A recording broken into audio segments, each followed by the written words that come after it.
आजकल के युवाओं में धर्म के प्रति कुछ अनास्था बढ़ते जा रही है और आदि शंकराचार्य के प्रतिनिधि के रूप में इस कल्कि काल में आपका उन लोगों के प्रति अपने धर्म को होने के लिए कोई संदेश? कोई नहीं, सारा प्रयास हमारा तदर्थी है, सफलता भी पर्याप्त है। असफलता नाम की कोई चीज़ हमारी दृष्टि में है ही नहीं। फिर सुनिए, माँ के गर्भ से कोई युवक होकर या युवती होकर जन्म नहीं लेता है। माँ के गर्भ से तो बालक के रूप में, बालिका के रूप में ही जन्म लेता है। अगर मदालसा रानी के समान माता उसको धर्म और अध्यात्म की शिक्षा दें, लोरी गा गा कर उसको जीवन मुक्त बनाने में समर्थ हो सकती हैं, धर्मनिष्ठ कर सकती हैं, ब्रह्मनिष्ठ बना सकती हैं। माँ के गर्भ से कोई युवक या युवती होकर जन्म नहीं लेता। दूसरी बात है कि गुरुत्व युक्त लोहा को जंग आदि कालों से विनिर्मुक्त चुंबक, गुरुत्व युक्त चुंबक के सानिध्य में जंग आदि कालों से दोष विनिर्मुक्त लोहा हो तो चुंबक की ओर सर्वतोभावेन समाकृष्ट होता है। इसी प्रकार जिस जीव में जिस प्रकार के माता पिता से जन्म लेने की क्षमता होती है, उस प्रकार के जीव को माता पिता आकृष्ट करके लाला या लाली बनाने में समर्थ होते हैं।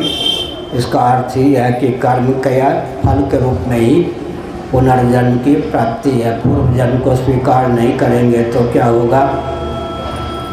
अकृताभ्यागम नामक दोष की प्राप्ति होगी और संभावित मृत्यु को ही जीव का नाश मान लेंगे। संभावित मृत्यु से जीव का नाश मानेंगे तो अकृताभ्यागम नामक दोष नहीं, कृत विप्रनाश नामक दोष की प्राप्ति होगी।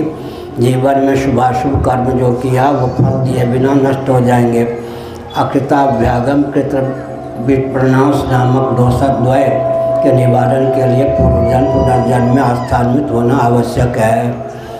केवल मान लीजिए किसी की आयु 70 वर्षों की पूर्ण हो चुकी है, अगर 70 वर्षों की अवधि में उसने 700 ही स्वप्न देखा हो तो स्वप्न के उसके 700 शरीर मुर्दा हो चुके, नष्ट हो चुके, फिर भी वो अपने अस्तित्व मानता है। इससे सिद्ध हो जाता है कि देह के नाश से जीवात्मा का नाश नहीं होता, देह के भेद से जीवात्मा में भेद की प्राप्ति नहीं होती। एक वर्ष में कदाचित कोई 10 ही स्वप्न देखे तो 70 वर्षों की अवधि में 700 स्वप्न के शरीर हो गए। 700 शरीर नष्ट हो जाने पर भी जीव अपना नाश नहीं मानता। तो डंके की चोट से यह तथ्य सिद्ध है कि देह के नाश से जीवात्मा का नाश नहीं होता, देह के भेद से जीवात्मा में भेद की प्रसक्ति नहीं होती। और स्वप्नावस्था में आत्म चैतन्य से अधिष्ठित अर्धनिद्रित मन के द्वार से हम आप स्वयं पृथ्वी, पानी, प्रकाश, पवन, आकाश, स्थावर, जंगम प्राणियों के रूप में स्वयं को उद्भासित करते हैं। सर्वभवन सामर्थ्य संपन्न या बहुभवन सामर्थ्य संपन्न स्वप्नावस्था में हम होते ही हैं।